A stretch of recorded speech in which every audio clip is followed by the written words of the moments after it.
a nation, slavery is illegal in every country throughout the world, but Free the Slaves projects that there are over 27 million people currently trafficked and enslaved.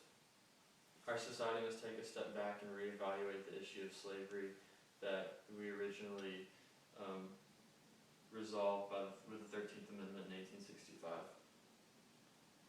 In order to do this, we must raise awareness, individual awareness on different consumption goods that could have been produced by slaves, and we must also promote an increase in government regulation of high-risk businesses. Throughout this speech, I'll talk about ways that we can become more aware of the things that we consume and their production and where they come from, and also ways that the government can regulate these high-risk businesses. Many people are unaware that slavery even exists, but those that are aware very rarely think of themselves as part of the issue.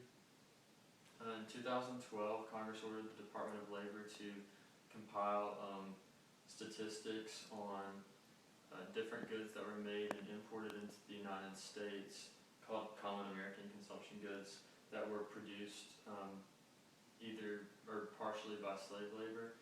And there were over 134 common American goods. The big problem is fruit and coffee and a lot of things from South America. Our society must be more aware of where these goods come from and seek alternatives when necessary. Slavery is only around, it's an economic system, it's only around because there are people that consume what the slaves produce. And so if we can stop that trend, then we can reduce slavery dramatically. Slaveryfootprint.org is a website that's funded mainly by the U.S. Department of State, and you go in and it can be as in-depth or not as in-depth as you would like it to be, but the most basic test is it'll ask you 11 different questions, like what car you drive, what kind of clothes you wear, your diet, and based on your answer to those questions, it can give you a report on how many slaves around the world help in the making of what you consume on a monthly or weekly basis. Slavery is a very complex issue, and it's hard to think of one person making a huge difference. Not that that can't happen, but one thing that can make a huge difference is just a little bit of political willpower, and that of course starts with our society pushing for that political change. Polaris Project currently predicts that there are over 5,000 massage parlors in the United States that are doubling as brothels and things like that. And it would be very easy for Congress to pass a law for the government to inspect businesses like this, like strip clubs, massage parlors, and bars that have a high probability of being involved in these sex trafficking rings. This is actually a problem that's starting to surface more and more.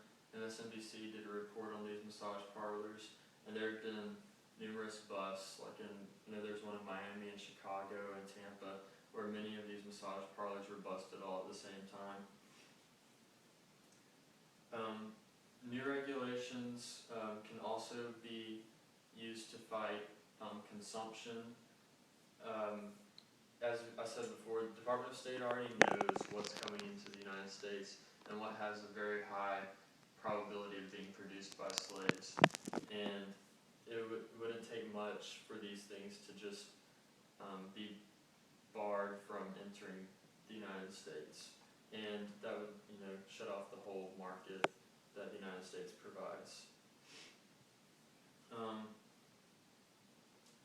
After hearing this talk, I hope you all agree that we must stand together and fight modern-day slavery and human trafficking. Abraham Lincoln once said, "This is a world of compensations, and he who would be no slave must consent to have no slave." I think this quote is very applicable to the situation we're in today. We must stand together and refuse to let our economic choices